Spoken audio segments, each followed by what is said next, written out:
heading over into Highland Beach today to go back to the 525 gallon Peninsula Aquarium. We haven't been back in about, I think it's 11 weeks now. So it's been a while, and it's going to be exciting to see how it's maturing. But it's a beautiful sunny day here in October, and we're going to get a good look at the ocean right now. Peninsula Reef Aquarium. It's 525 gallons. It's super nice, and can't wait to see what it's looking like. Come on in. So wow, the first thing I notice is the aquarium is crystal clear. You can see a really nice set of fish in here. The peninsula reefs themselves really offer a tremendous amount of view. Not only do you have an 8-foot aquarium, but you have at least 2 feet here. It's 30 inches actually, and 8 feet down that way. So we have 16, 19 feet almost of viewing space. It's really intense. All the anthias are doing fabulous. The blue tang, the yellow tang, all the original fish that we had in our facilities in quarantine first before we brought them here are still doing stunning, just perfect. The auto feed system's up there, but looking down the length here about middle of the day, you get some really great clarity, and you can just see some of the little bits of coralline algae starting. Not a heck of a lot, but there is some. So I brought a few more rocks today, and we're gonna seed some more pieces inside the Aquaroche areas and try to bump the coralline algae growth a little quicker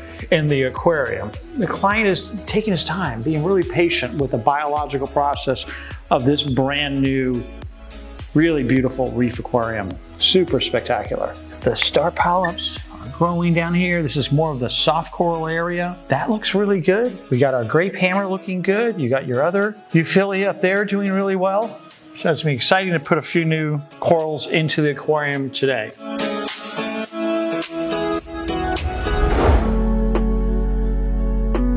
This sump is huge. I built a 6-foot sump by hand in the office. We've got a really nice floss area. It's running on a siphon on one of the 2-inch drains. The reactor doesn't have a lot. The RO's kicked on right now. Skimmer's doing well, the Deltec skimmer.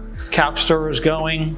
And you've got your 3 L2 Ecotech water pumps down there. George Fisher check valves. All your test kits are underneath the aquarium, but it's a really great, clean, laid out filtration system. We have our chiller upstairs, your Clearwater scrubber upstairs, a couple chemi-pures up there too, and your water tank here. So this water tank is for water exchanges. It's about 50 gallons, so we can do a water change probably once or twice a month. At this point, I think he's only done a couple, but you can easily do it by just opening a couple valves, moving water back and forth from the sump, and then back to the sump from the water tank. Your UV is sitting right there, doing really well. Here's your dosing pumps right there with your DSR underneath. Super well laid out system.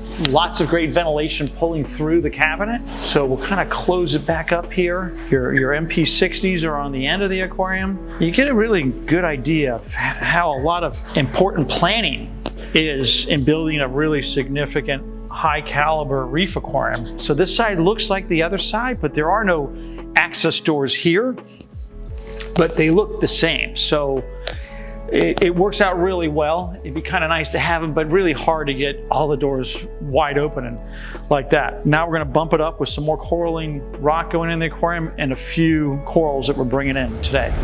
Will you look at this super nice ladder? I don't know where they bought it, but that's a super modern ladder.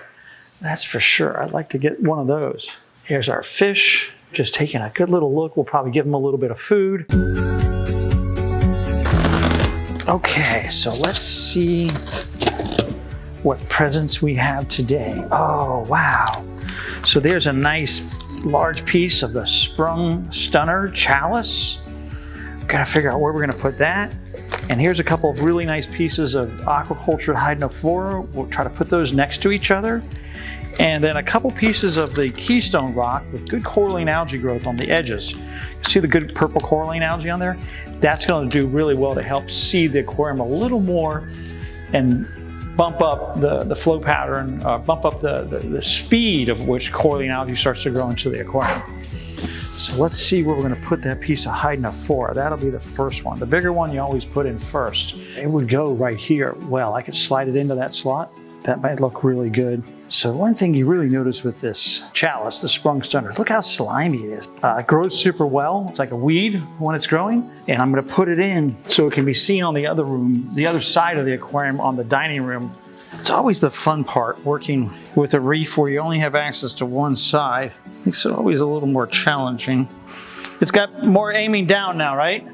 It's stuck in the hole now? Good, yeah, so now it's stuck in there. Yeah, I don't think it's gonna blow off anywhere, but you can tell. You can see the tentacles, right? Look how fast they're growing. Here's a couple pieces of green Hydnophora. It really kind of grows like a weed, but this is really super green under the blue lights. It really glows. They get along, obviously, with the same species. That's it, perfect. Yeah, that looks good, right? So as we're culturing in the shop, you can see the coralline algae that's on these edges, all the purple here. That's all good, healthy coralline algae growth. So we're gonna put that in to help bump up the coralline growth in the aquarium. I mean, it'd kind of be nice to maybe put one down here underneath that ledge right there, like right here on this edge. Let's do that. I'm gonna put it right here on that edge. That's all right. There you go. Boom.